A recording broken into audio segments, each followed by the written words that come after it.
And welcome, welcome, welcome. We are recording for those new coaches out there. And we just want to say welcome, congratulations. The fact that you are on this call, which means that you've been chosen to be a quantum coach, which means that we have complete faith in the fact that you walk the path of being either enlightened or at least searching for enlightenment by living your truth and coming to the point of when the crown chakra opens of wanting to walk the path of service and make a difference in people's lives. And so we have two conscious coaches already on this call. This is Mr. Trey Williams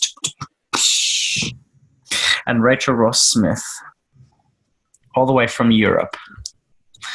Yeah. We're here to kick some butt. And so we're going to be guiding you guys through a training session today where we are learning and exploring a bit of this model, the model of the 8 chakra energy centers and how they directly relate into the 8 areas of life, and the 12-week quantum coaching model that we've been able to put together. So without further ado, let's jump into the document. I will do a share screen first. Let me know if you guys can see my screen.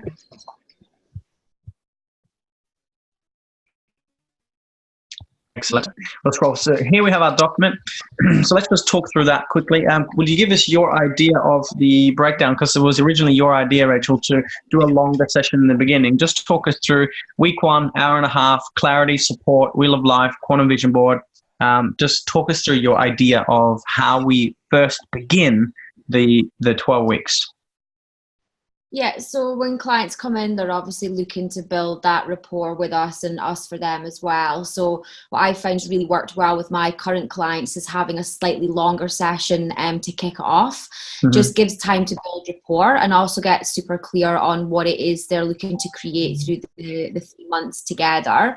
And obviously for this model, it gives enough time to go over the wheel of life in detail and be able to go through that with the clients and just give them that space. Because when clients come into a program, quite often it's hard for them to establish time in their week to really commit to their progress and obviously what they're looking to create out of the coach. So I found just actually giving them that space for the 1.5 to 2 hours with me as the coach. Mm-hmm. Even if there is a period of not too much talking while in the documentation, works really well, and you just know that it's done, it's set up, they're getting off to a really good start, they have clarity, they know what they're doing, they know what they're expecting, they've set their goals and they're going forward in a really positive manner.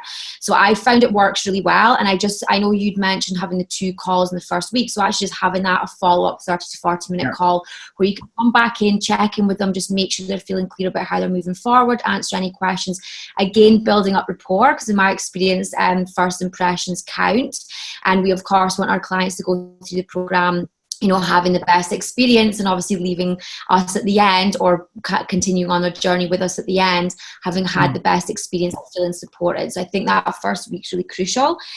So that was kind of the idea between the 2 calls. And I did mention as well just about having the pre-recorded videos, which again would save us time on the calls if they kind of have an idea, you know, of what it is we're going to be discussing and going over during the 2 calls in the first week. Is going to save us a lot of time. Plus for this model, as it's being scaled, it's going to save a lot of time as well, because the information is going to be there already in video form. And we all know like how massive video is for this time and age. So that was the kind of idea behind the videos. And then just, sorry, you go. No, that summarizes it. I think that's perfect. So for those you watching out there, the purpose is to get a longer session in the beginning, 90 minutes. Yeah, that'll be great. 90 minutes to fully create rapport, which is what you can see at the top of the screen here, which is effectively week 1 call. It's about building rapport.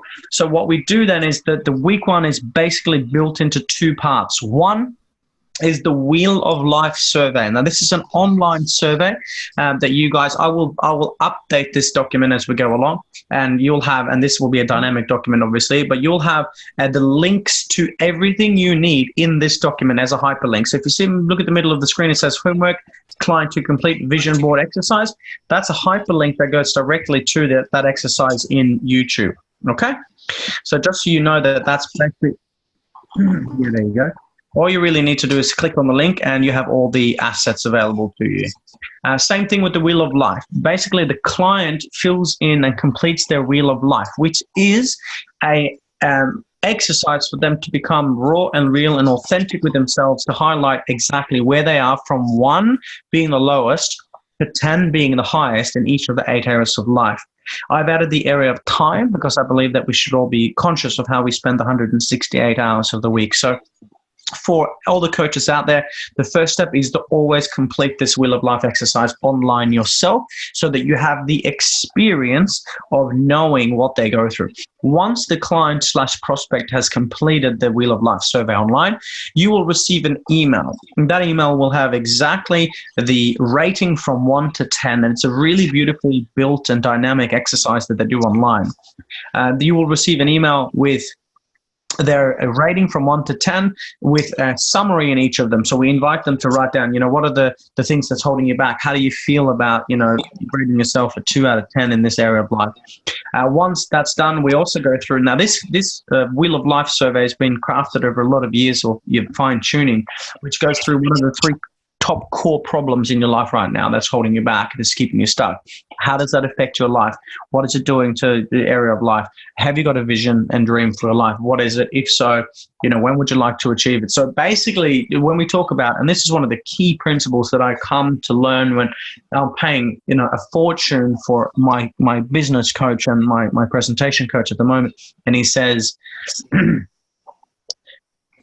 it doesn't matter what you fucking say, because it's not about what you say, it's about how they feel. So if you didn't say something to make them feel something, why the fuck did you say it at all? And I'm effing twice to break your state to imprint this into not just myself and to you guys on this call, but to everyone watching, because over and over and over and over and over and over again for years have I made the mistake of presenting from stage with the intention of just wanting to deliver a crap load of value. And that is great, because we will deliver value. But the thing is, throughout, from the very start to the very end, we are doing something called seeding the need. We have to seed the need. And if I deliver a presentation of tremendous value and then I ask them to make a purchase, aka make an investment in themselves to transform, transcend, and heal, but I've delivered so much value, their subconscious tells them, hey, listen, you've got enough. Just go and implement this and maybe deal with it next time. So it is, and please make a note, it is a massive disservice to consciousness. It's a massive disservice to the clients and patients and the people that we care about to deliver too much value in the beginning, because then they think they're fixed and they don't have the opportunity to feel the seeding of the need in the subconscious to realize that this is a path that we walk for life. When we invite a client into this model, it's with the opportunity that we will serve them for life. Maybe they outgrow us and they go somewhere else, but as long as they have coaching, as long as they work on themselves for life, we've succeeded. So therefore, we seed the need. The Wheel of Life survey has been crafted specifically for us to get real valuable data, real emotional data about them and their life and their realness and rawness and authenticity, so that we can craft the 12-week on not just delivering value and seeding the need, but knowing where they currently are. And then the second part of the intro session will be to literally create a vision board, which is to where they're going. So you'll have an email with the rating, you'll have an emails with the answers to all these questions. Then the first 90-minute session is about creating rapport and going through the Wheel of Life. How does it make you feel? What would happen in 10 years if it stays that way, and so on and so forth. So what we're doing, just to be clear, is we're taking them consciously, asking for permission first. You must gain their permission to take them into an uncomfortable place. And the uncomfortable place is, well, the reason why they fucking booked the call, the reason why they want coaching is because they want something to change. Either they're suffering and they want to change, or their life is kind of okay, but they know it's so much more out there or in here for them, which is also suffering. So in essence, we really sit with that and enable that to really be dealt with, and we can hold the space for them, as in that when they go deep into the fear and in the pain. Then we flip it. We begin with the end in mind, which is the second part of the intro session, or the first week session, which is the quantum vision board. The quantum vision board, there's a link to it in the in the document here. And so basically we talk about beginning with the end in mind. So I normally say, if you, and you guys may do this however you'd like, this is an NLP technique, which is a eulogy effectively. You take them into the pain as to where they currently are and where they're stuck, and then you flip it. Well, what if you could dream to live the most magnificent life? If you live the life that you could begin to dream of now, in the quantum reality, everything is possible, right? Then what would it look like? What would it feel like? What would you do? And here's what I do. I say, if you at the end of your life and you're observing your own funeral and your best friend came to your funeral telling the story of all the magnificent things that you did, the places that you went, the people that you saw, the people that you helped, all the things that you experienced, and the life that you live, what would he and or she say? So we literally go to the end of the biggest vision. If they could dream, and you must facilitate this, obviously, if they could dream up the most incredible life for themselves, that creates a quantum vision board. And so what we have now is a gap between their current reality of suffering and the life of their dreams. Our goal is to facilitate 12 weeks of simple, measurable steps in that direction, helping them see and pre-framing also at the start of coaching in week 1 that we expect that in 12 weeks we might be as far as maybe even 1 out of 10. And if we really have a massive quantum collapse, maybe even a 2 out of 10. But realistically, out of 100 years, 12 weeks is a small start, but it is the starting point. It is the quantum leap, the first step into the rest of their lives. So that's the difference between the first part of the session, the vision board part of the session, and then it's our gap to start to help them close that gap effectively. Make sense? Mm-hmm. Any questions, interjections, feedback?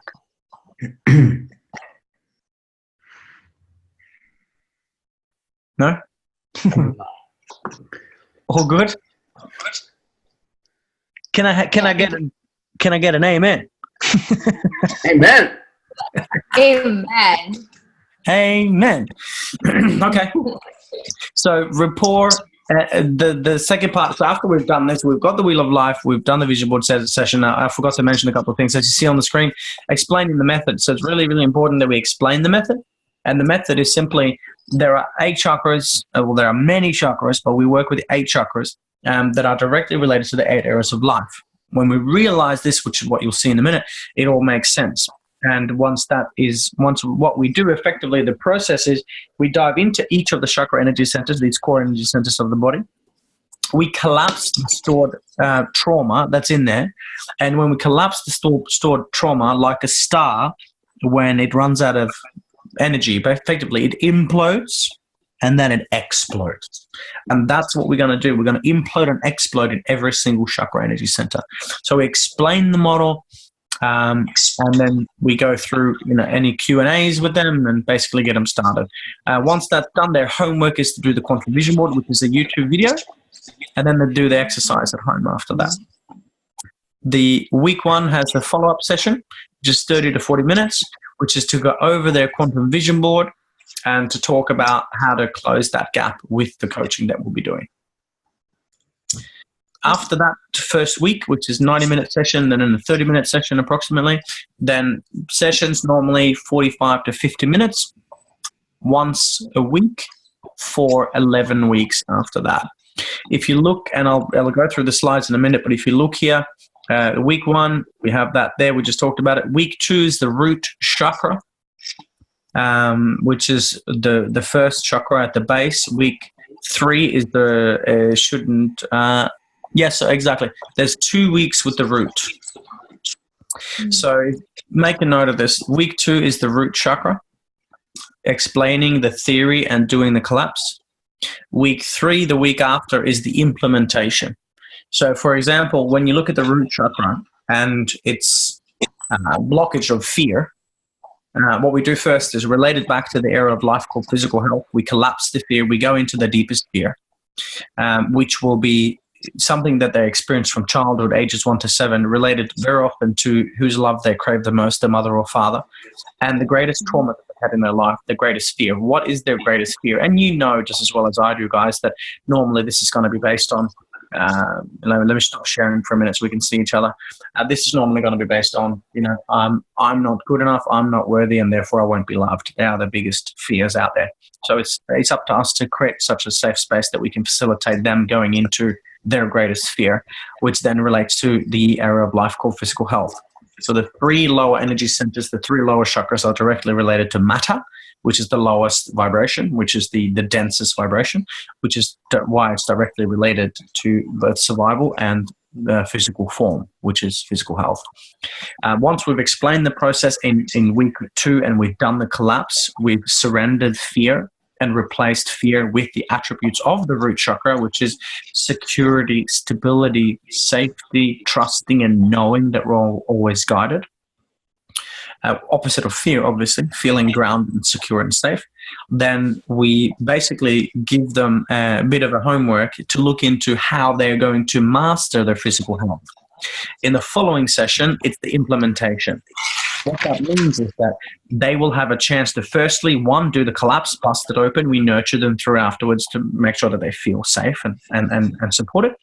And then the implementation session of the first chakra will be, we build into their life the habits to master physical health. So first part is the collapse of fear, replacing with safety, security, grounded, trusting, and knowing.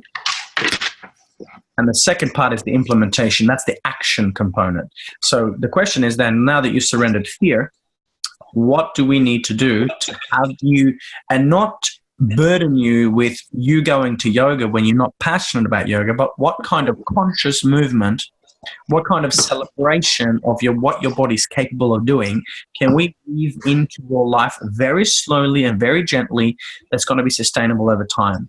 So it's basically how you eat, how you move, and how you think. So we build that in. So if it's walking 5 minutes every morning, that's it. I want you guys to start real basic, real simple, and every week we scale in a little bit more. Yes, I've walked every day for 5 minutes. Great. Well, let's up it to 10 minutes. Or, yes, I've done yoga twice this week. Okay, maybe you want to try 3 times. Whatever it is for you guys, cold showers, your cold plunges, breathing, whatever you want to do for physical health, it doesn't matter as long as it includes eating, moving, and thinking. Make sense? Mm-hmm. Yep. Super basic. Super basic.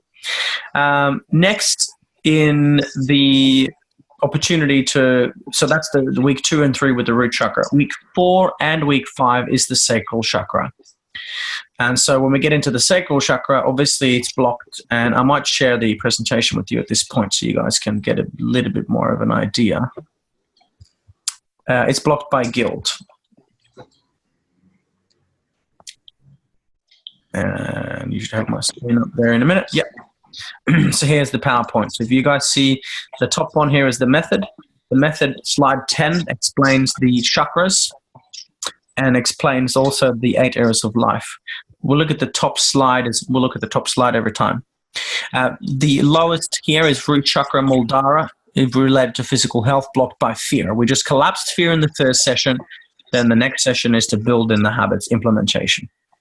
The next part we get into of the second chakra, which is Swadhisthana, which is sacral chakra, which normally gives us sensuality, sexuality, freedom, flow, and fun. It's creativity at its finest, is blocked by guilt.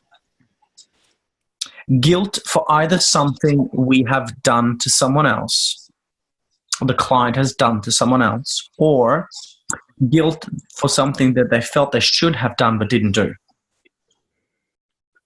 Guilt is simply a perception that there are more drawbacks than benefits to what we did or could have done. Now, the first part to this is to recognize there is functional guilt and there is dysfunctional guilt. Functional guilt is, hey, I've done something, I regret it. It's created a void inside me. That void now drives the value of change. Therefore, I now dedicate my life to being better. That's functional guilt because now it has an effect of making a difference. Dysfunctional guilt is running the story of the ego and staying stuck, beating yourself up for some bullshit that you did or should have done without taking the action, aka staying stuck. Does that make sense? Mm-hmm. Yeah. So we explain the difference between functional and dysfunctional guilt. Then we let them know that they did the best they could with what they had. And we basically collapse guilt in the essence of helping them see how there are some benefits come from it and how it can become functional and how that's created a void. We help them sit with the emotion of how it made them feel. And then we use that fuel and we do a quantum collapse. And then we literally help them explain the void is what drives the value. Had you done something that made you feel this way, how would you like to make a difference and make it better? Well, now I'd like to do this. Okay, so now you use that fuel for the rest of your life to make a difference. So to do the exact opposite of what you did. Make sense? Yeah. It's before I move on, let me highlight, it's directly related to the area of life called mind and emotional state. And so at this time, what I normally do is I build this in to basically get an awareness of their primary emotion and their primary thought. I normally quote Dr. Joe Dispenza here when he says that the thoughts you have today, the emotions you have today, 95% are identical to those you had yesterday. And so what you're doing is you're recreating your reality on autopilot, and 80% of all of that is negative. So what I do is I help them become conscious, which means to be aware of self, as you guys know, of their one, mind, how they're speaking, and two, their emotions. So basically what I do is at the end of each day, I get them to write down their primary emotion for that day, and they do that for 7 days. I also do like an awareness exercise where I get them to catch themselves when they talk to themselves. And then in the implementation session, which then obviously will be, as you can see here, the following week, which will be the week 5, we implement it, as in really helping them see that the quality of life is the quality of the most prominent dominant emotion. And so we rebuild it based on what it needs to be. So basically, if their primary emotion is frustration or fear or despair or stress or whatever, then we understand which blockage of the chakra, or which chakra that's related to, and then we build in the exact opposite. So we literally build in strategies into their life to either master their emotion, to sit with their emotion. You guys feel free to use your own techniques on this, as long as it's 1 session to collapse it, 2 sessions to implement it. Sound good? Mm-hmm. Yeah, really good. That's it. Any questions? Question that came to mind, just one for week 1 and 2. I quite often take my clients through their daily routines and create new actual routines, like morning and night routines. Would you say include this in weeks 1 and 2? Yeah, definitely. Great idea. I'd say that'll definitely be part of both of them. And, you know, to be honest, like the first part is physical health. So that's routine. Absolutely. And, you know, one of the easiest ways to really collapse guilt and shame and whatever, and one of the really most powerful ways to master the mind and emotional state, as we've just discussed with the sacral chakra, is simply to do a gratitude journal. Like, how simple, isn't it, to cultivate gratitude as the ultimate state of receivership? So, yeah, you build in these habits however you see fit. Okay, cool. Thank you. It's a great idea. So mind and emotional state, I mean, cultivating gratitude is I think, something so basic and so powerful. Hey, Espen, you talked about, I think at the start, collapsing fear. Did you say you had a process that you like to use for that? Is that something that's in the system? Yeah, great question. Absolutely. I'm more than happy to share that. So basically what I do is I take them into the fear of the greatest, you know, suffering that they've ever experienced and how that's still running their life. Normally, as you know, bro, it'll be related to some whose love they crave the most, mums or dads, and how that made them feel. And now it'll be, you know, they're imprinted from an early reality or some fear that's running their life. Yeah. It's not always related to it, but very often related to it. And then what I do is I literally get them to write a letter to that person, and highlighting, you know, what's going on and collapsing it, just saying, I really see you for what it is. So basically we have to remember that in the essence of the quantum work that we're doing, we're not dealing with people and as in their physical form. We're not just dealing with their brains and their bodies. We're dealing with their spirits. So we ask them to come up to that level to bypass the three emotional centers of the physical reality of the three lower chakras to step into the heart and the quantum reality and above. So when we are asking them to do a collapse, we are speaking to their spirit. They as a soul are speaking to their own soul. If they are speaking to their mother or their father that abused them, they're not saying, why did you do this to me? Because that's victim mentality. They're saying, I as a soul see you, mother, as a soul. I have asked for this challenge before I came into this life, and I now see you for what it really is. I see this as an opportunity in disguise. I see it happening for me, not to me. And that's part of the collapse of fear. Well, how did your mother not loving you and holding you when you were young, how has that served you now? Well, now I've got a massive void inside of me to show love and compassion and empathy and caring for people. Exactly. The void drives the value. So you see how your mother gave you exactly what you needed, even though it didn't feel like that at the time. So it's pretty much like the questions of the DiMartini collapse, where they're just seeing the benefits and they're almost just seeing the opposite of what it is. 100%. And one of the easiest ways to do that, which is what I do at the Quantum Living Advanced, is I literally get them to write down the most painful experience, who it was related to and whose love they craved the most. Normally they match. Then they get to choose the most triggered, the experience, which one of those to trigger them the most. They get to write down, draw a line straight down the middle, right? So they draw a line straight down the middle of the page. On the left side is drawbacks. On the right side is benefits. I get them to list 2 or 3 drawbacks, and then I get them to fucking stack 50 benefits. Yeah, cool, man. 50 benefits of the soul, 50 benefits of how it's happening for them, how they chose that challenge. And in the pit is where the purpose is revealed. And the trauma is when the transformation begins. So how is your greatest challenge your greatest opportunity? You ask Oprah Winfrey, she said, the best thing that happened to me was the physical and sexual abuse that started from the age of 9. Because if it wasn't for that abuse, I would have never had the void that drove the value to help millions and millions of people. So it's, but this is high level stuff, and we're dealing with fear. So we might not want to go that deep if they're not conscious. But in effect, that's what we're doing. Yeah, it's basically a DiMartini collapse, but on a spiritual level. Yep. Would these people need a bit of pre-framing to actually get to the level where they can understand about drawbacks and benefits, or would you say these people have come through your experience with your seminar and they're pretty well versed on this? They're going to come from anywhere and everywhere, brother. So yes, always assume that. And remember, you might want to write this down, coaches, as well. Whoever holds the frame has the power. Yeah. So you must always keep the frame. If they say something to throw you off or change your state, just say, that's a great point. You know, I used to think exactly the same way myself. I used to think exactly the same thing. However, what we now know is, and then you guide them back. So if they try to steal your frame, don't let them steal your frame. You hold the room always. Yeah. Always pre-frame and always reframe. Yeah, I'd say pre-frame it well. Yeah, good call. All right, guys. Does that answer your question, bro? Yeah, awesome, bro. Sweet. All right, next one. PowerPoint. So that was the first. So to tell you, just the reason why we do 2 days in the lower chakras is because they're the lowest vibrational centers, they're the densest centers, that's where most of the traumas are. We do 2 days on that, and then we move into the Manipura, which is the third area. So again, fear is the root chakra blocked by fear related to physical health.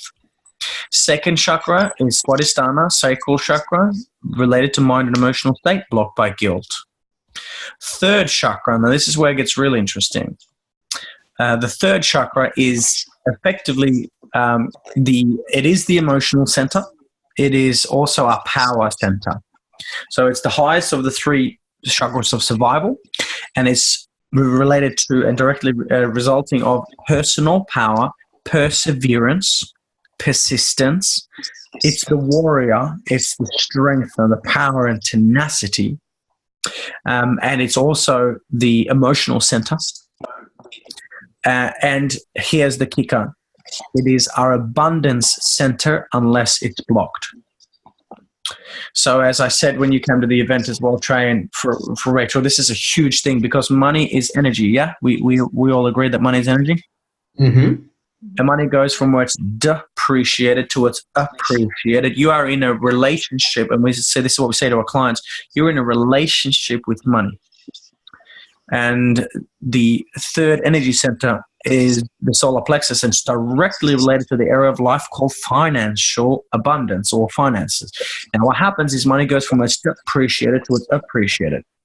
If most people understand that the third energy center is blocked by shame, lack of self-worth, and lack of self-value, it's literally a lack of self-love. Then we also understand that money going from where it's depreciated to it's appreciated would never flow there because you're not appreciating yourself. You're not sending the message out to the quantum field that you're worthy. You're not sending the message out to the quantum field that you are enough. Therefore, you will never attract abundance. Make sense? Yeah. When we have Warren Buffett, one of the richest men in the world, he says that if you can't manage your emotions, never expect to manage money. And our third energy center is also our emotional center. So what we realize now is that if we don't master our emotions, we can't master money. And if we don't appreciate ourselves wholeheartedly, not in an egoic way, but wholeheartedly in a way where we really realize that we are love and we are enough, then money won't flow there either. Now, it's when you look at Warren Buffett and you look at these energy centers, they're all directly related. Now, here's the kicker. It just so happens that the third energy center, which is responsible for abundance or lack thereof, if you've got a blockage to it, which is blocked by lack of self-worth and lack of self-value, as Dr. John DeMartini says, if the biggest cause of financial suffering is a lack of self-worth and lack of self-value. So that's not a coincidence. And it just so happens that the third energy center, the Sanskrit name for it is Manipura. And as I say, money's not going to pour back into your life until you learn to really fall in love with who you are and your own self-worth again. So we collapse here shame. We collapse here lack of self-worth and lack of self-value. And I do a relationship exercise with money. I would say you're in a relationship. If you're in a relationship, how would you like to be treated? Would you like to be depreciated or appreciated? All right? Everyone wants to be appreciated, right? And if you're in a relationship with money, how would money feel the way you talk about it? When there's a bill coming, oh fuck, here's another bill coming in. Your credit card debt, where someone invested in you when you couldn't invest in you, and you're still talking shit about it. How are you talking about money? In a state of fear, in a state of lack, in a state of stress, in a state of despair. What you're putting out to the quantum reality, like our dear friend, the late great Dr. Wayne Dyer used to say, when I change the way I look at things, the things I look at change. If you're in a relationship with money, we help them understand this first. So we collapse. So the first session is a lack of self-guilt. We collapse the lack of self-worth and self-value. And we really help them see how beautiful and how loved they are. Which is literally a collapse session. After that, the implementation session the week after, which is the last of the 3 that we do 2 weeks of, is the implementation of after they've fallen in love with money again, after they're in a loving, nurturing relationship with money again, money as energy, money as in happening for them, not to them, money as in how much you can serve and how many people you can love on with more finances. When they really sit with that and their own worth, then the following week is we build in what I call grow fast. Now, this can be financial principles. It can be saving principles. It can be simply explaining that the average millionaire in Australia has 6 different streams of income. Why they limit themselves to one stream of income, we don't know.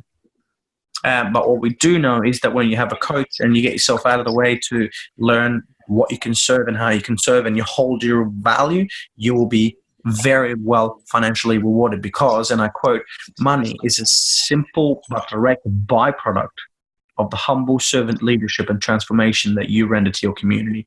So if you're stinking thinking with your money, go out and serve first and then apply what I call grow fast, which stands for generating a revenue of wealth.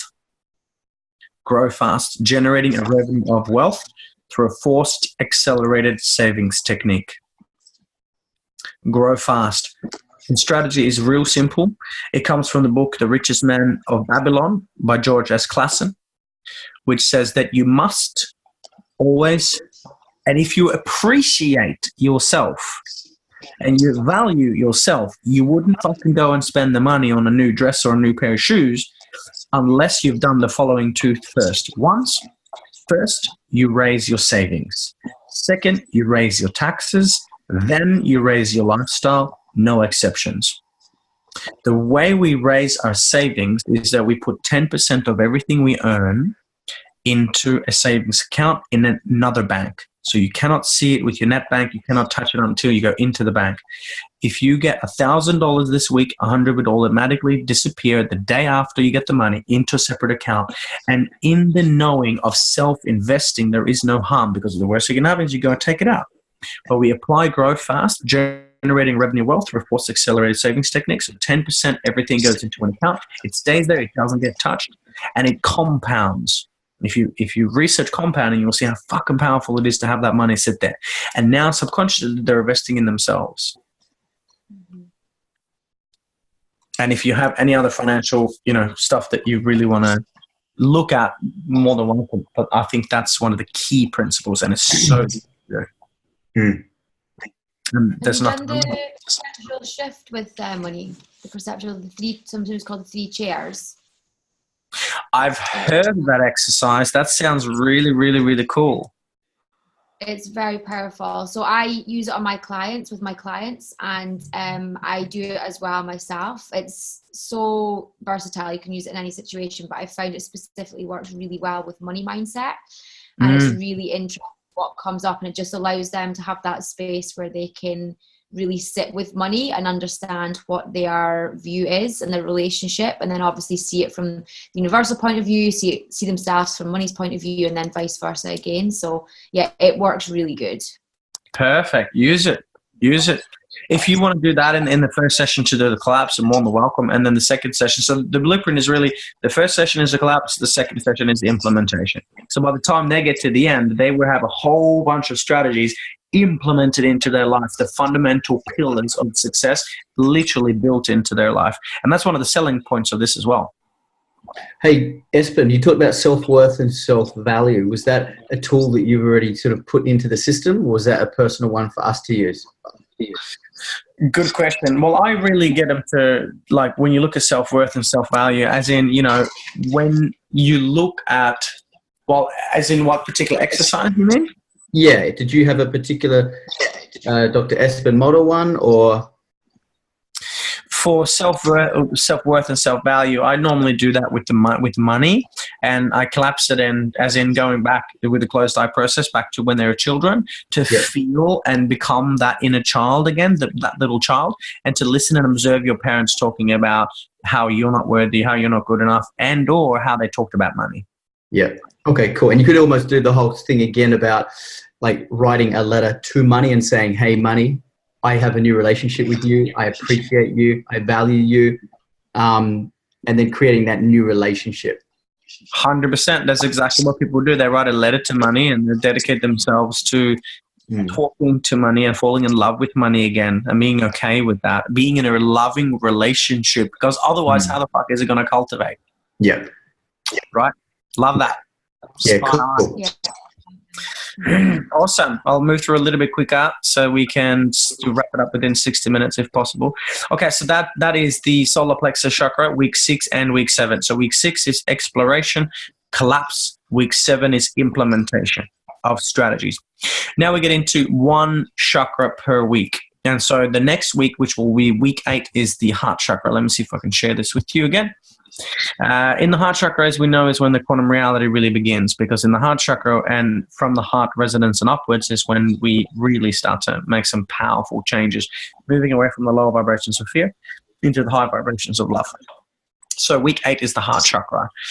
In the heart chakra, and I'll share this with you quickly, it's in the PowerPoint, the heart chakra is directly related to the area of life called relationships. Okay, let me scroll through these slides, get down to our bad boy. Here it is. When it's related to relationships, this is the key. We are in a relationship with everything. So this is not just a relationship with ourselves and our closest ones, but it's a relationship to money. It's a relationship to everything within us and around us. Now, the key to this is to recognize that everything we see around us, everything we experience in our reality is a projection of our own consciousness. Now, this even became even more profound when you and I finished the book recently, Busting Loose from the Money Game Tray. Yeah. And you really start to see how that works in with money. Mm. And it's like, holy fuck, like everything that I perceive in my reality is a projection of consciousness. You guys are not even real. I'm making you up in my consciousness. Fuck yeah, just a hologram.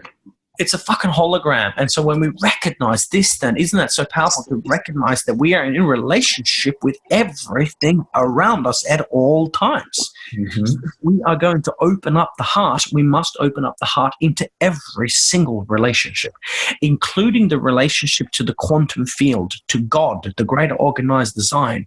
If God is everywhere, listening to our relationship with everything, and the way we talk about ourselves and other people, there's no way we co-create with the universe the things that we want with the amount of stinging thinking. Mm. So we really have to recognize that when the heart opens, it becomes a relationship with everything else based on love. Unfortunately, the heart is blocked by grief, sadness over past people, places, or events. Now, for those of you at home, I hope that you're taking specific notes on this, because you will need to directly quote grief, sadness, and over past people, places, or events, and also blocked by anger. As I say, and you probably heard the quote, being angry is like drinking poison and expecting someone else to be hurt by it. It doesn't make sense. It's your own suffering. So, and it's a polarization in the brain. And so really with grief and suffering, I do a collapse there as well. I get them to identify the situation in their life, which I talk about how it's blocking the heart chakra, how it's like a black crust around the heart that's stopping what the heart normally would emit, which is love, healing, compassion, and gratitude.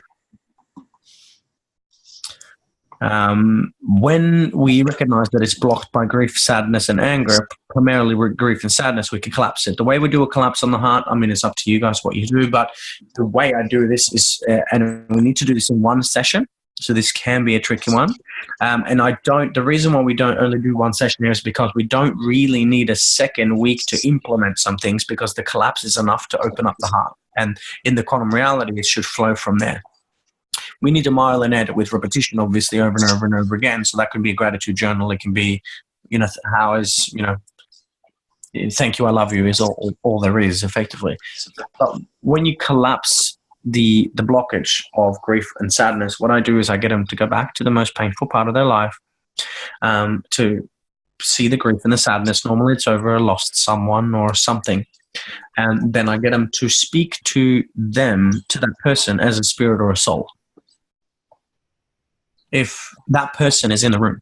And when I do the live version of this, that person is in the room. And I say, that person is sitting right next to you right now. And they're about to tell you something. And because they are an angel now, because they can see things, really see things with full awareness, and they can penetrate with love, all they will say is, thank you, I see you, don't suffer anymore. It's okay. You can let go now. I love you so much. And I'm always going to be here right next to you. So what I do is I guide them into the circumstance or pain or event that's created grief and sadness. And I get them to bring in that soul, that person, not often that person or that past place or event or whatever it is, and speak from soul to soul. As in, when they've lost a loved one, their father is there, their father sits right next to them and says, thank you, I love you, come let go now. I want you to be happy. I want you to live your life with an open heart all the time. That's what they would want for you.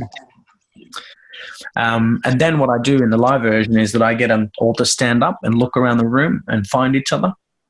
And then they walk over and they pick a person that is literally reminds them the most of that person, be it your father or your sister or whatever.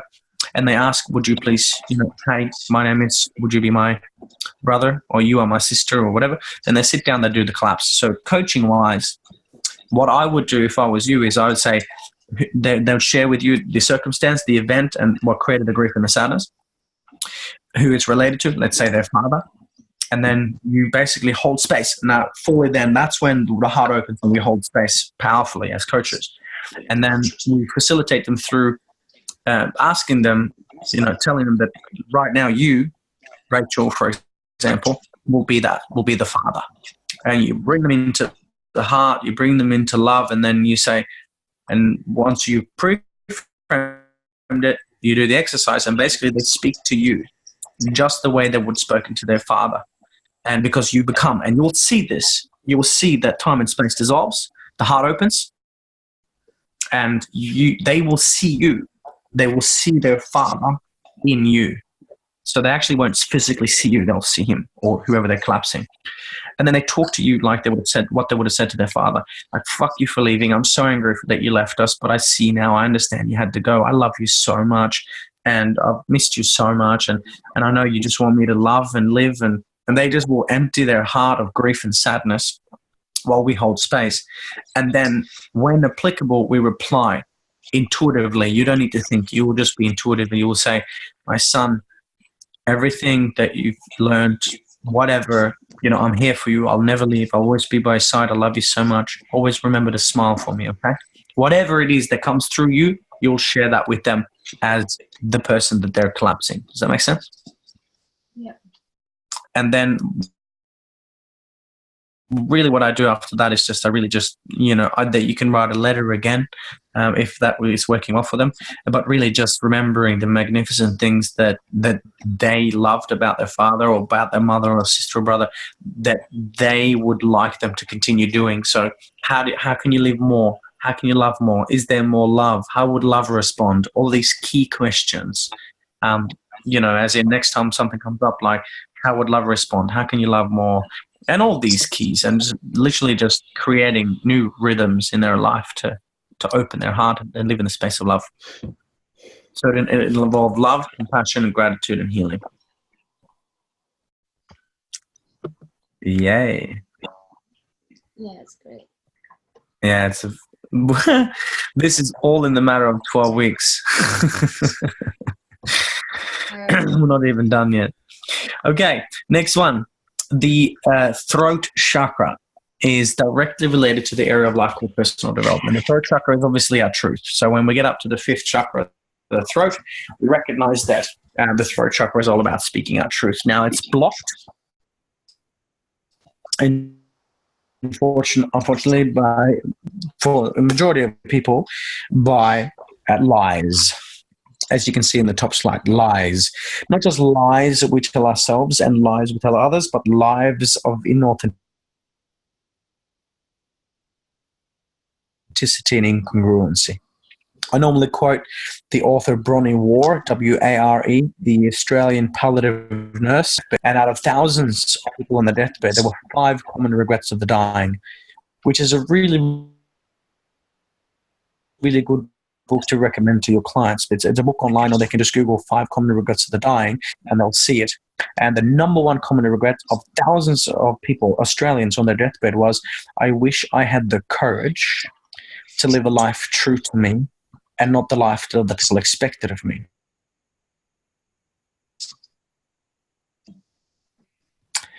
And then congruency. And we recognize how many people are subordinating to other people so that they just won't upset them. Marianne Williamson even said, when you unconsciously let your light shine, you give people permission to do the same, as you are liberated from your fear. So what we're doing here is we're collapsing lies. So what I get them to do, I get them to write down where you're lying to yourself, do the exercise, and you got to get them raw. When Preston Smiles does his work, Trey, how fucking real he gets you to be, That's the kind of level of real we want to get to. We want to get them into the point where they say, yeah, I'm fucking lying to my wife all the time. Like, I fucking cheated on my wife last weekend, or whatever it is.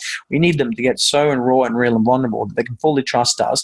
They can really fucking empty this shit, as in where they're telling lies. Yeah. And then the biggest one is understanding your truth, which is starting to live a life true to you. Starting to know thy fucking truth.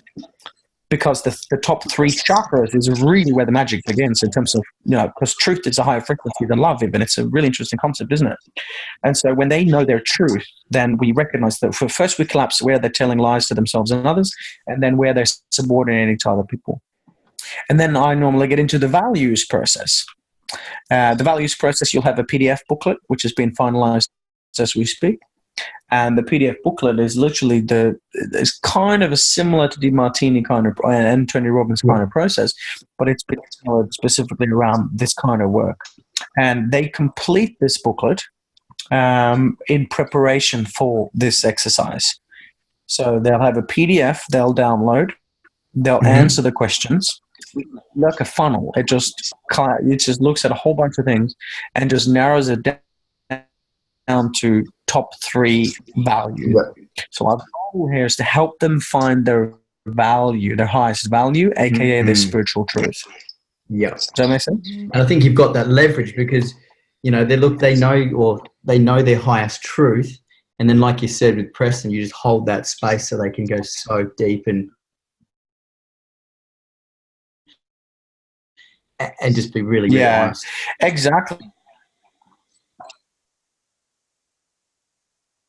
And the question to ask, I think, for me, which really works well, I mean, do you see this world to be blessed with the gift of life? That a million, of course not. Of course not for a reason.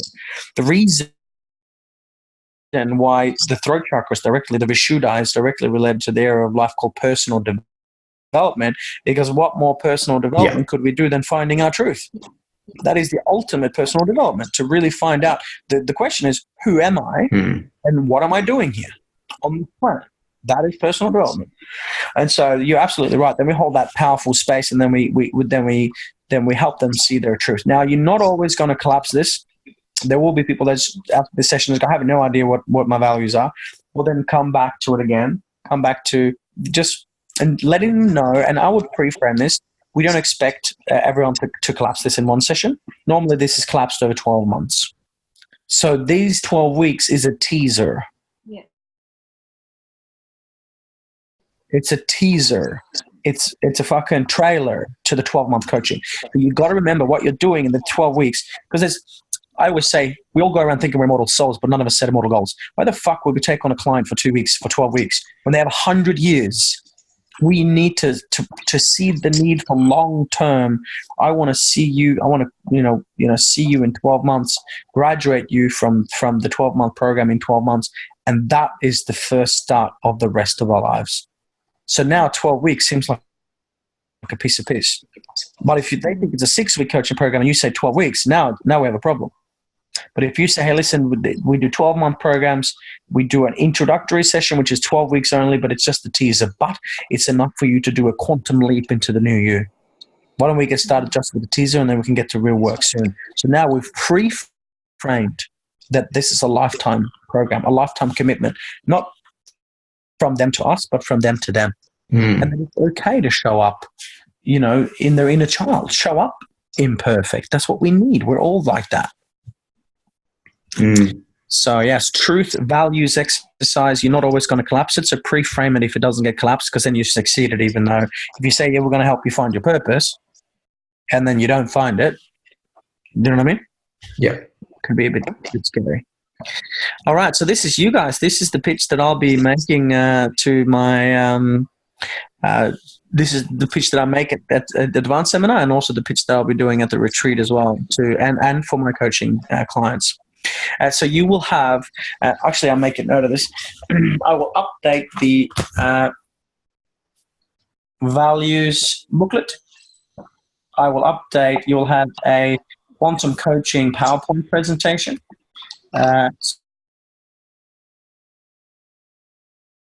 So you'll actually be able to guide people through this. And sending them the PowerPoint presentation, which can be sent one at a time or everything at once. I would probably suggest sending it all at once so that they have a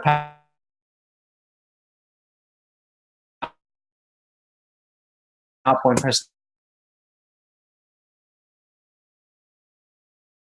presentation where you guide them through. So this is basically the work once we've got the momentum and the results for each of the areas of life. You get the Wheel of Life strategy call, you get the Quantum Life Vision Board, which was talked about. You get to awaken the energy centers in each of the chakras to unblock and release.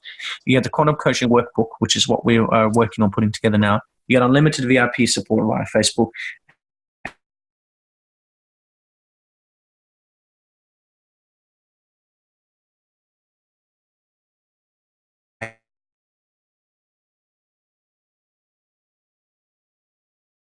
And group email. The price up front and they take half when they graduate, plus the bonus commission. Now, I know this is a bit back to front talking about this now, but just so you know, you're on a percentage commission on sales. So your intention is from the very beginning to create immense rapport, to see the needs. By the time they get to week 11, their question is not, shall I sign up? The question is, how do I continue to work with you now? Can I use my Visa card? It's a different story. Also knowing that at the moment we have a thing called pay rights. So if they say, yes, I want to do a 12-month coaching with you for, at the moment, let's say it's 40 grand. So it goes from 3,995 to 39,995. So if they want to do that, and they do fortnightly sessions, short 40-minute sessions, if they want to do that, they can pay $100 a week if they want to. Over however long that takes, it doesn't matter, because pay right pays us as soon as the agreement's gone through. Mm-hmm. Very powerful to know that you can sign someone up on a 40K product, even though they don't necessarily have a lot of money, because they can organize their own payment plan. And obviously, to be honest, if they say yes, let me just put myself in the camera for a second. If you have a client that says yes to coach with you for 12 months and you fucking can't make them 40 grand in a year, we're doing something wrong. Do you know what I'm saying? So if we coach them for a month, or for 12 months, gosh, we need to be making them a lot more money. Yeah, and they will, because they do apply this work and it works. So yeah, I always say this is not a guarantee. I always say I've never ever accepted a client. Now this is what you got to remember: we're accepting them and as applicants. We don't work with them unless we want to work with them. And if you know, I've never accepted a client over 12 months without them making a lot more money and sustainably than what they paid for the investment. And of course, the investment is tax deductible. Yeah. All right. Finally, let's wrap it up. This is where it gets real fun, because now we get into the high energy centers. The energy center of the third eye is directly related to everything, every area of life. And so the third eye, as you can see in the top slide here, is blocked by the illusion of separation. This is the masses that we've been led to believe that we are separate and not the same. This is the lie of media that tells us that we are not in this together, but that there is a separateness. We feel unloved, unworthy, unconnected, and so on and so forth. And when we really get stuck in feeling alone and like I said, separate instead of the same. So what I do here is I literally just activate the third eye by helping them see that there is, and I quote Einstein, only two ways to live life. Only two ways to see life. Only two ways to experience life. One is that nothing's a miracle. And two, of course, is that everything's a miracle. And when you see, when the third eye opens and you begin to see, really see the way this universe actually works, which has now been proven through quantum physics, that is not matter but magic, that 99.999% of what we perceive to be plastic or glass is in fact air, nothingness, or everything, is whatever you believe. When we choose to see this world differently, to see not the person, their exterior, their physicality, their behavior, but to see them as a spirit or a soul. Not to see the tree as wood and bark, but to see it as something magical that is you. When we begin to see, and I mean really see, when penetrate with love, that's when the third eye opens, and that's when we are whole, connected, and one with everything around us. that is the truth of the third eye. And then when we activate the third eye, we begin to see that we have literally the power of the entire universe within. So what I do here is I collapse the illusion of separation. And then I bring them into helping them see how, when they start to see how things really are, their relationship changes, their time changes, their finances changes, their physical health changes, because they see all of this now as a projection of their own consciousness, and any traumas and challenges, setbacks, as a lesson from their own consciousness to themselves, to see it with love, to penetrate with love, to ask the question, how would love respond? How can I serve more? And that's the key to activating the pineal. Go. What's your collapse that you use for this one? Let me see. See what I did there?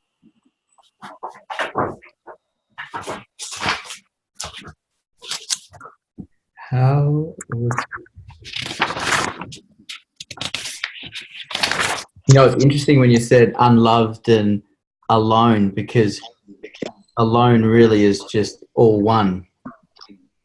Yeah. It is crazy, isn't it? How much suffering we actually go through unnecessarily. Thank you for asking the question. Let me guide you through topic 6 of Q&A. The way I've done this is third eye is blocked by the illusion of separations. 2 ways to live life. Nothing's a miracle. Why everything's a miracle, you decide. I go through the explanation of the third eye and what it actually does, as in seeing things the way they really are, as in the eye of Ra, as in complete insight that I am not a drop in the ocean, but the entire ocean in a single drop. That I'm everything and everything is me. Then I go through the structural stuff. After they've done the collapse, I go through the structural stuff of cutting out fluoride from the water, get a great water filter. I'm in the process of getting a link on that as well, so we can make a mission on that as well. We are all one, the unified field. Yes, I go through the unified field and explaining the basics of quantum physics. As in, everything's now been proven to be from superficial diversity at the top of the chart, the fundamental unity at the bottom of the chart. Now, this can be a tricky one to go down trying to explain quantum physics, but basically in this essence is that it's been now proven that there is at the core of creation what's called a unified field. Consciousness, love, God, whatever. Which is living in a state of pure awareness. So literally when you look at the third eye, it's insight, intuition, inner wisdom, and pure awareness. To be aware that we are aware. When we become aware, awareness becomes aware that we are aware. Now awareness is aware that we're aware. We are aware that we're aware. Now everything's aware. Now that's awareness. The simple act of observing and viewing something with love, the simple act of observing something changes it. We know that through the double slit experiment. Really seeing someone. And also mentioned busting loose from the money game here. The quantum collapse is what disempowering illusion have you been led and conditioned to be true that is not true? So I get them to identify what disempowering illusion they've been led to believe to be true.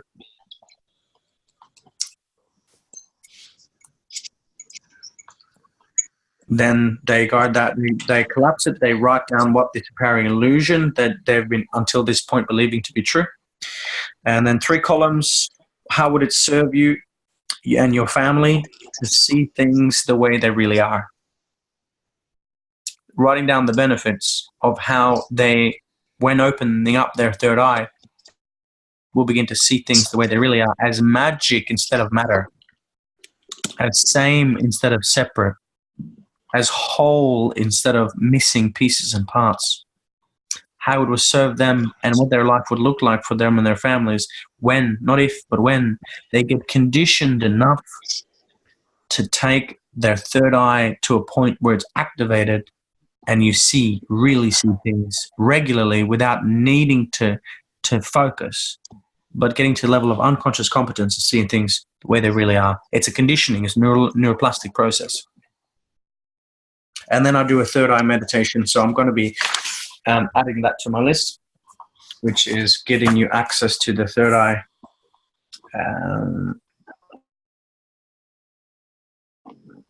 MP3. That little Dr. Quantum 5-minute video on YouTube is really good as well. That's awesome, isn't it, bro? Yeah. So just so you know, Rachel, that is Dr. Quantum talks about the double slit experiment, which just explains how the simple act of observing something changes its outcome. Like I said, Wayne Dyer said, when you change the way you look at things, the things you look at literally change. Now they structurally change. And so therefore that is a projection of our consciousness and we can have an impact on it. And Dr. Quantum explains that really, really basic, but really powerfully. Okay, cool. It's just Dr. Quantum double slit, SLIT experiment. Thank you. Yeah, and then I'll send you the guided meditation for them. So they can literally listen to me guiding them through. You'll have access to the meditations.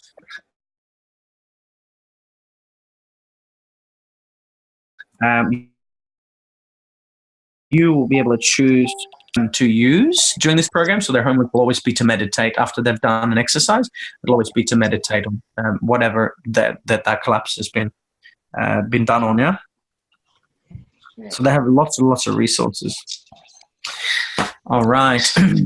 The seventh chakra. Now this is in terms of feeding the need, the crown chakra is one of the highest forms of service, because when the crown chakra opens, we begin to walk the path of service. Which, when I say seeding the need, what that is saying to people is, listen, when you've busted open the blockage of your throat and you begin to really see yourself and see who you are and why you're here and find your purpose, and you begin to, in the sixth chakra, to really see the world as it actually is. So if you speak your truth and know your truth and see the world for what it is and realize that you have the power of the entire universe within and everything else around you is you, then the crown chakra opens and you begin to walk the path of service. How could you not become a soulpreneur? How could you not become a soulpreneur? Dedicated to serving this world by doing what you love and loving what you do. When you speak your truth and find your truth, you don't need motivation. You're inspired from within. You're fucking unstoppable. It's like a magnet drawing you in. You don't need any fuel. You're fucking on fire. You're here. You found your path. And when you find that path and you walk that path and the crown opens, you can't help but walk the path of service. So one of the highest levels of consciousness is to be of service, to make this world a better place. And that is a massive upsell. If we've seeded the need, it's a massive upsell. Even if they've found their purpose or not, to ask the question, now that you are an enlightened being, now that you are in the new quantum you, how would you like to fix up the 12 months of coaching so we can get to work on helping you become a fucking effective soulpreneur and serving this world and making a big difference and making an absolute killing doing what you love and loving what you do. And so it's a hierarchy of realizing that every person born into this world with a bit of heart has a natural inclination to want to be of service. Yeah, I love that. Yeah, it's a deep principle, but it stands true and stands the test of time. Can you think of anyone that you look up to that you really would like to be like, or that inspire you, that aren't out there making a difference? Yeah. You know? And in this kind of work that we're doing with the quantum stuff, making a difference in the real reality of the way this universe actually works. Fucking hell, we are warriors of the light. We're unstoppable now. And so we wrap it up with the crown chakra, ladies and gentlemen. So the crown chakra is obviously our connection to source. It is our antenna to the universe. It's literally our connection to come home again. And it's directly related to, if you look at the top of the chart, to the area of life called spiritual fulfillment. It's fulfillment of filling full the mind and filling full the heart, being whole from within. When we are connected and one with the unified field of divine consciousness, when we are connected and one with God or with source, with whatever you want to call it, we do not need stimulation from the outside. As I always say, nothing of the senses will ever satisfy the soul. So when we are connected and one and we are fulfilled, we don't seek external stimulus. We don't have the addiction to the stimulus of the senses.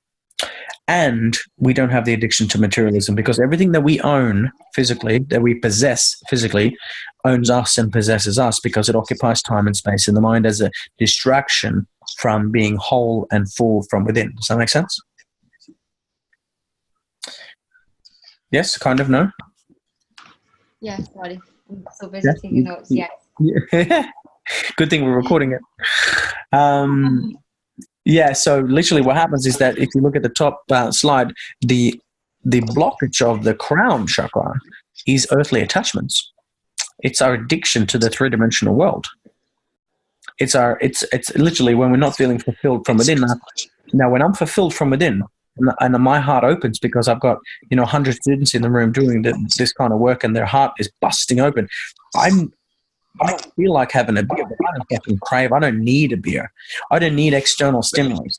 The external stimulus is not to blame or shame, but to help the client understand that if they have regular habits of needing to go out and stimulate themselves with sex or drugs or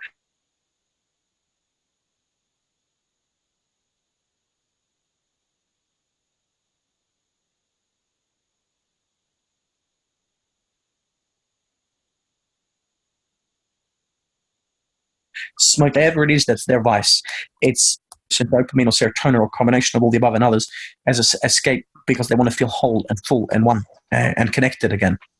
So when we find that connection and we surrender, firstly, and as I look through the work again, I'm just going to double check, but I'm 90%. What I do is I collapse. I first get them to observe their addictive behaviors. I get them to be honest with themselves as to where they've got habits in their life that no longer serves them. And then after that, I literally take them into, the final part that I do, you can see on the bottom of the screen, top of the screen now, is called your hero's journey. And this is a deep, deep concept, but basically, as I say, 85% of all Hollywood movies is based on the hero's journey.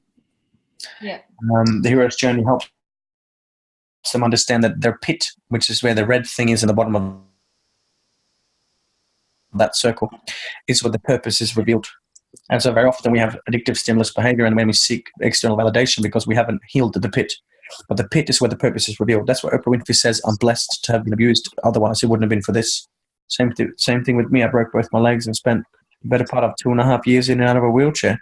But now no one can take away my gratitude for my strong legs and the fact that I healed myself and had a chance to inspire 2 million people on TV to help them see that they can heal themselves. So any challenge is an opportunity in disguise. And sometimes their suffering and their addiction to the senses can be related to something that they've experienced that they're still holding on to. So we reframe the pit to be the purpose, the trauma to be the transformation. And in fact, their greatest challenge is their greatest blessing. I say the greater the challenge, the greater the hero. What I would do here, though, if you don't have a trauma that you need to collapse, is that we'll talk about spiritual fulfillment. I would really look into the crown chakra and then begin to walk the path of service. So what I would do here is you potentially do a dream streaming exercise, as in, if you could become whoever you could become to serve this world and to walk your path and to walk your truth, how would you do it? And what I say is that when the crown opens and you release the attachments to the three-dimensional world and you become fulfilled from within by walking the path of service and serving others, you will be incredibly handsomely rewarded in every area of life, because you are walking, you're becoming a soulpreneur. So I get them here I link this back to their quantum vision board. And their quantum vision board, which was done in the second part of session 1 or in the beginning, was then, what they want to do and how they want to dream and what they want to do, how travel. And normally you'll see that that's based on altruistic principles. Normally you'll see that that's directly based on them literally wanting to be of service. And if it needs more service and more contribution, then we add that in there. But really, this should be the final session, which gives us a chance to upsell them into, because our fucking job is to create soulpreneurs. Imagine if we can create thousands of people living their truth, speaking their truth, being inspired by their truth, seeing the world for the quantum reality of which we actually live in, and going out as fucking missionaries to make this world a better place based on consciousness, based on the work that we've done. If we can get thousands of those people, imagine. Powerful. And we are. Yeah. And we fucking are. And then, may I suggest, depending on how this goes, finishing with a holotropic breathing facilitated exercise. Is that going to work through Zoom? Of course it's going to work. It has. Well, I just think that this could potentially be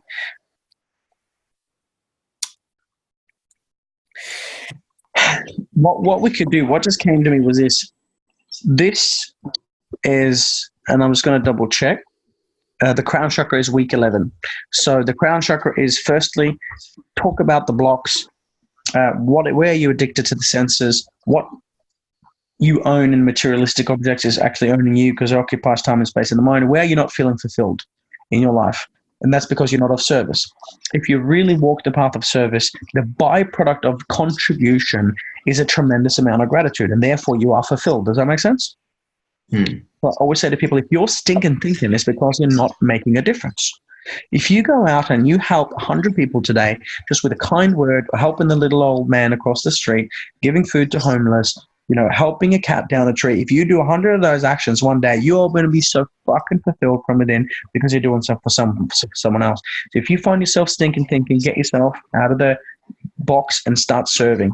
And that's the recipe for love and healing, I think, is compassion and service to others.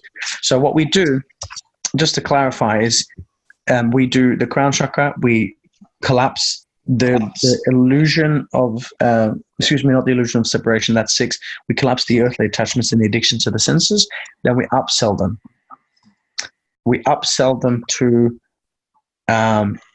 exceeding the need for the week 12. Does that make sense? So we basically say next week what we're going to be doing is we're going to be making a decision. We're going to make a decision which will be the first step to the rest of your life. We're going to see if it's possible for you to step in to qualify for the next 12 months. Because wouldn't you agree that we've achieved blah, blah, blah, blah, blah, blah, blah, over the next 12 weeks? Yes, I have. How has your life changed already? You really get them to sell themselves. And then you let them know that they have 7 days to come up with solutions because you believe that they're qualified, and next week you're going to give them an opportunity to continue to do this work. And then you don't say anymore. So you open the loop, you see the need. And I kind of feel like at that point, maybe that session should be a little bit longer. I'm not sure, but if we can do maybe even a 10, 15 minute breathing exercise, there would be really, really cool.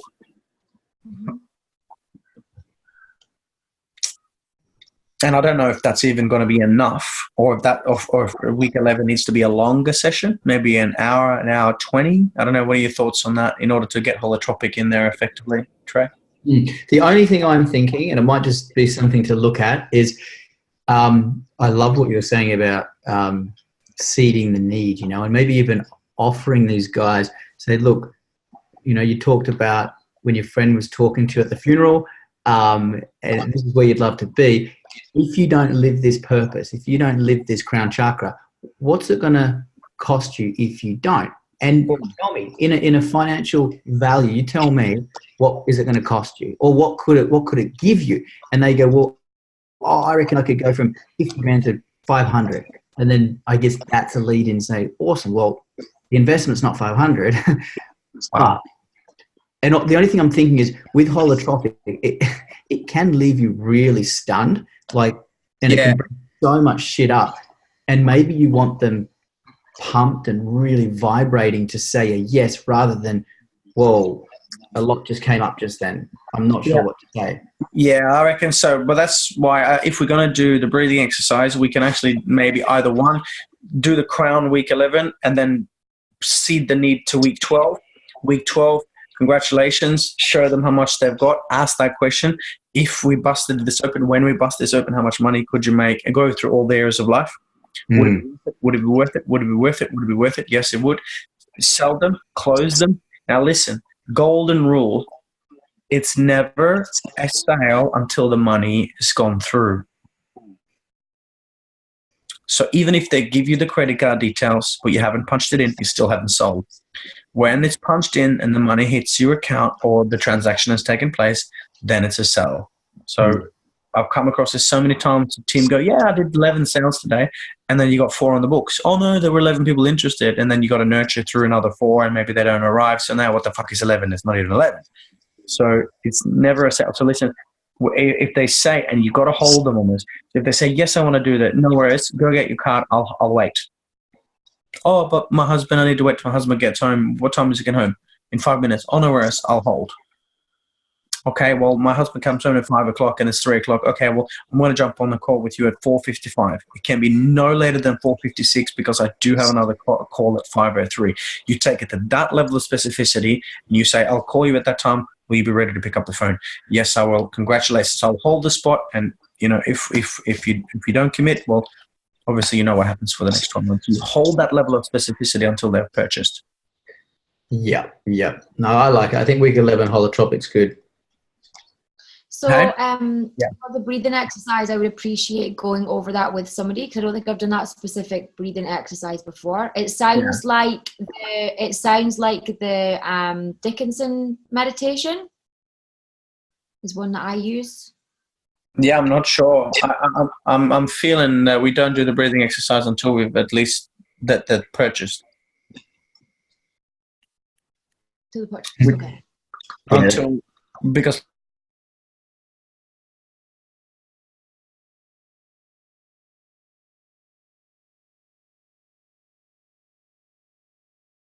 Like Trace was that we do week materialistic world, then we see the need for week 12 as in you've qualified. Next week I'm going to give you an option, one chance only to take action on 12 months of the next quantum you.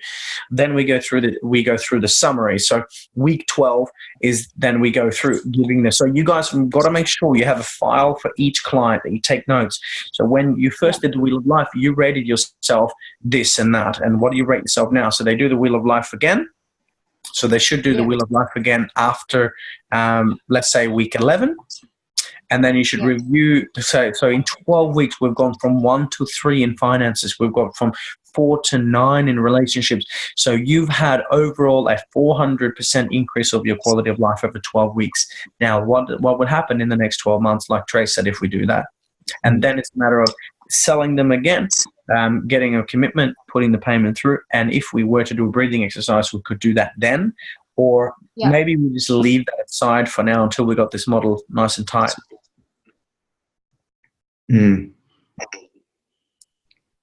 Or they could get a bonus session. Once they purchase, they get a congratulations. They get a special hour holotropic breathing exercise, which would be pretty cool.